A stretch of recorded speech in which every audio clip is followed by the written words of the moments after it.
সকাল সকাল কোথায় বেরিয়ে যাচ্ছি লং ট্যুরে। আসলে জীবনটা উপভোগ করতেই হয়, না উপভোগ করলে কিন্তু বোঝাই যায় না যে জীবনটা কত সুন্দর। আজ সুন্দর কিছু জিনিস আপনাদের সাথে শেয়ার করব, আর সুন্দর সুন্দর অনেক কিছু আপনাদের সাথে দেখাবো। এই জন্য চলে যাচ্ছি লং ট্যুরে। দেখতে দেখতে ডিসেম্বর মাস তো চলেই যাচ্ছে, আর লং ট্যুরে তো যাওয়াই হয় না অনেক দিন যাবত।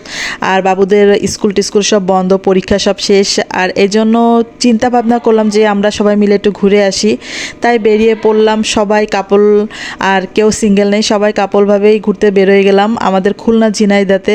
বলেই তো ফেললাম কোথায় যাচ্ছি। গাড়িতে জার্নি করতে করতে আমরা চলে আসলাম ঝিনাইদা। এটা হলো ড্রিম ভ্যালি পার্কে। আর এই পার্কটা এত সুন্দর, ঢুকতেই আপনাদের গেটটা চোখে পড়বে। গেটটা এত সুন্দর, মনোরম, বলার বাইরে এত সুন্দর লাগতেছে। মানে অনেক দিন পর বেরোইছি তো, এই জন্য অন্যরকম একটা ফিলস কাজ করতেছে নিজের ভিতরে। ঢুকতেই আপনাদের এই গেটটা সবসময় চোখে পড়বে। গেটটা বিশাল বড়, আর আমাদের বাসটা ভিতরে ঢুকে পড়ছে। আমরা সবাই ফ্যামিলি ট্যুরে বেরোইছি, সবাই সবার ফ্যামিলি নিয়ে গেছে, সিঙ্গেল তেমন কেউ ছিল না, খুবই কম ছিল। আর সবাই ফ্যামিলিভাবে ঘুরতে বেরোইছে, প্ল্যানটা করা তাদের, আর আমরাও তাদের সাথে জয়েন হয়েছি। আর ভিতরে প্রবেশ করার পর তো এত সুন্দর। আর এখানে ঢুকতে কিন্তু 70 টাকা করে টিকিট নিছে আমাদের এক একজন করে।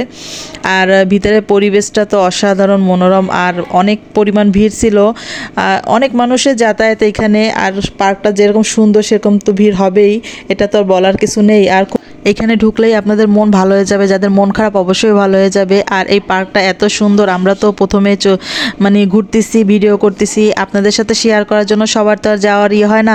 এই জন্য জাস্ট আমার ভিডিও দেখে আপনাদের আনন্দ নেওয়ার পালা। এখানে খাবার রেস্টুরেন্ট, আমরা খাবারের আইটেমগুলো আগে ঢুকে দেখতেছিলাম, মানে যেতে যেতে দুপুর হয়ে গেছিলো, প্রায় 1-1:30 বেজে গেছিলো।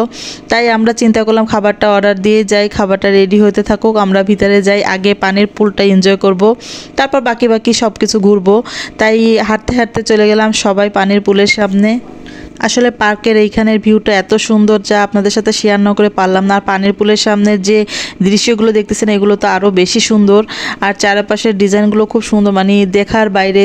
আর আমরা পানির পুলে ঢুকে পড়লাম, আর পানিগুলো এত ঠান্ডা, আমি তো পানিতে ঢুকেই জমে যাচ্ছি, কি করব চেঞ্জ করে আগেই পানির এসে নামে পড়ছে। আর বাবুরা তো ওরাও নামে পড়ছে, খুব সুন্দরই সবাই নামতেছে, কিন্তু আমার এত পরিমাণ ঠান্ডা লাগতেছে, লাস্টে আমি বাধ্য হয়ে নামতে বাধ্য হইলাম। সবাইটা দেখে সবাই এত পরিমাণ এনজয় করতেছে। আর এই পার্কের সবচাইতে সুন্দর ভিউ এই পানির পুলটা।